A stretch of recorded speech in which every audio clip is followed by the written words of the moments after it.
Кыргызстанга Майрам Акаева келди.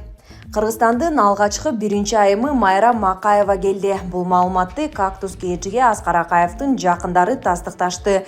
Кечээ Майрам Акаеванын апасы кайтыш болгон. Белгилүү болгондой, ал 104 жашка чыккан. Аны жерге берүү зыйнаты эртең 26 январда өтөт. Белгилүү болгондой, Майрам Акаева Бишкекке бүгүн түндө учуп келип, дароо Таласка жөнөгөн. Кыргызстанда канча күн болору белгисиз. Аскар Акаев келген эмес. Белгилүү жагдай бул 2005 жылдагы март революциясынан кийин Майрам Акаеванын Кыргызстанга алгачкы жолу келиши. Мындай мурун ал мекенине кайтып келет экен деген немиштер айтылып келген. Бирок бул сөз эч качан тастыкталчу эмес. Эске салсак, Аскар Акаев 2021 жылдын августунда Кумтөр иши боюнча кызматташуу үчүн Кыргызстанга келип кеткен. Акыркы интервьюлардын биринде Садыр Жапаров Аскар Акаевич мурда эл алдында кетирген каталарын толук актады десек болот деп айткан. Булак Кактус чекиткейжи. Адахан Мадумаровдун ишине байланыштуу тергөө аяктады. Жогорку кеңештин депутаты Бүтүн Кыргызстан партиясынын лидери Адахан Мадумаровдун кыргыз-тажик чек арасы боюнча кол койгон протоколу тууралуу тергөө иши аяктады. Бул тууралуу Мадумаров бүгүн 25 январда башкы прокуратурага сурак берип чыккандан кийин билдирди. Тергөө иштери бүттү деди. Эми качан келеримди телефон аркылуу байланышып айтышат. Мени колдоп келген баарыңыздарга ыраазычылык билдирем, деди депутат. Эскерте кетсек, Мадумаров кыргыз-тажик чек арасы боюнча 2009 жылы кол койгон протоколу боюнча башкы прокуратурага 7 жолу сурак берди. Булак Медиа Центр чекиткейжи.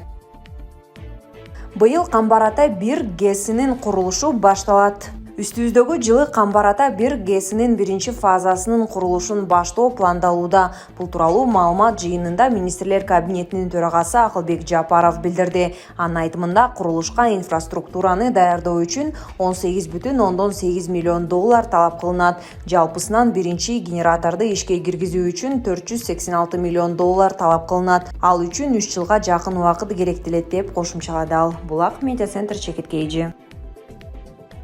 Жогорку кеңешке Оразайым Нарматованын ордуна жаңы депутат келет. Бүгүн 25 январда Борбордук шайлоо комиссиясы Бүтүн Кыргызстан партиясынан жогорку кеңештин депутаттыгына талапкер Айдарова Айгүлдү депутат катары каттады. Бул тууралуу мекеменин маалымат кызматы билдирди. Маалыматка ылайык, бүгүн Айгүл Айдаровага депутаттык күбөлүк жана депутаттык белги тапшырылды. Эскерте кетсек, Айгүл Айдарова жогорку кеңештин депутаты Оразайым Нарматованын ордуна депутат болуп келди.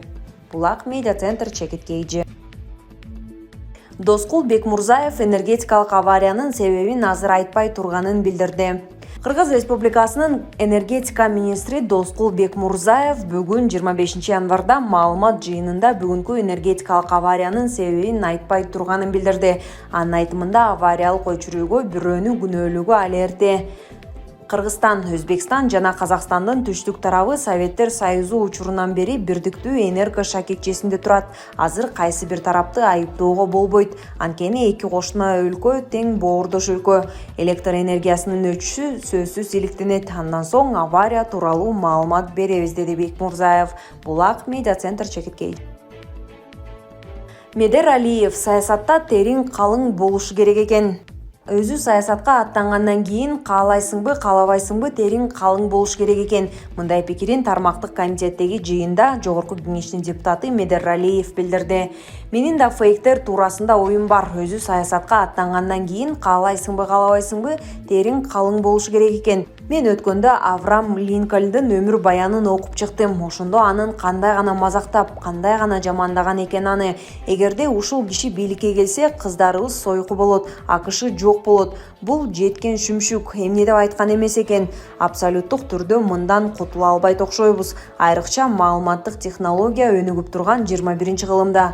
Болгону кылган ишибиз, ниетибиз түз болсо, колубуз таза болсо, чын ниетибиз менен мамлекетибизге кызмат кылсак, тарых өз баасын берет. Ушактан туура эмес маалыматтан арылуу абсолюттук түрдө тилекке каршы мүмкүн эмес окшойт, деди. Конституциялык мыйзамдар, мамлекеттик түзүлүш, сот укук боюнча комитетинде жашыруун кызматтын иши боюнча мыйзам долбоору талкууланып жаткан.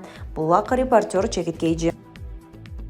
Убалыбыз жетсин. Айтыш фондунун төрагасы Болот Назаровду НПОлор азгырды дейт. Республикалык айтыш коомдук фондунун жетекчиси Асылбек Маратов Facebook аркылуу төкмө акын Болот Назаровдун айланасында болуп жаткан окуяга пикирин жазды. Урматтуу өнөр сүйгөн кыргыз эли, бүтүндөй кыргыз өнөрүнө, анын ичинен бүтүндөй төкмө акындарга көз жапкысы келип, Болот Назаровду азгырып бузуп, курал катары пайдаланып, батыштын акчасына маарыган, өздөрүн НПО атаган чет элден каржыланган сырткы күчтөргө убалыбыз жетсин. Булак элдик чекит медиа. Руслан Машрапов. Көп адамдар менен сүйлөшүп да жүрөм. Алар ар кандай кесиптин ээлери болушту.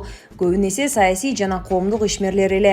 Алардын арасынан өзгөчө бир инсанды белгилегим келет. Ал киши менен сүйлөшүү жан дүйнө менен акылдын рахаты, адамга адамдык касиетин сактатып турган ой баалуулуктарды болсун, же мамлекет жана коомдун өзөгүн түзгөн билинип, билинбеген күнүмдүк жашоо болсун, илим же маданият, ишеним же мыйзам болсун. Деги эле кандай багытта болбосун, сөзгө сөз кошулуп, ойдон ой жаралып, Кытайдын атактуу жибек кебезиндей көркөм, сулуу ой чабыты токулат. Ал адам Адахан Мадумаров. Жогорку кеңеш Орозайым Нарматованын мандаты боюнча териштиргени калды. Жогорку кеңештин депутаты Исхак Масалиев Жогорку кеңештин конституциялык мыйзамдар, мамлекеттик түзүлүш, сот укук боюнча комитетине Орозайым Нарматованын мандатынан мыйзамсыз ажыратканы боюнча териштирип берүүнү суранды.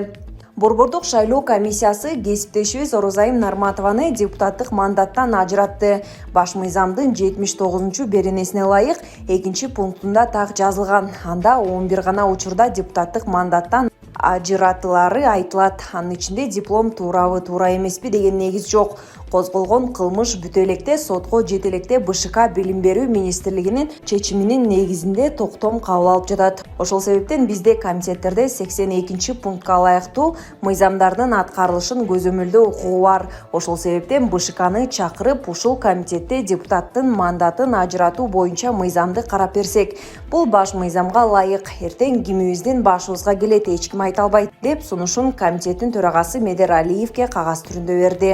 Ал эми конституциялык мыйзамдар, мамлекеттик түзүлүш, сот укук боюнча комитетинин төрагасы Медер Алиев БШКнын тиешелүү кызмат адамдарын чакырып териштиребиз деди. Булак репортер Чекит Кейджи.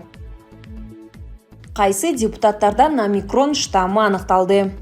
Жогорку кеңештин айрым депутаттарынан коронавирус аныкталды. Бул тууралуу бүгүн 25 январда парламенттин конституциялык мыйзамдар, мамлекеттик түзүлүш, сот укуктук маселелер жана жогорку кеңештин регламенти боюнча комитетинин жыйында белгилүү болду. Аталган комитеттин төрагасы Медербек Алиев чогулуштун алдында айрым кесиптештери коронавирустун омикрон штаммын жуктуруп алышканын айтты.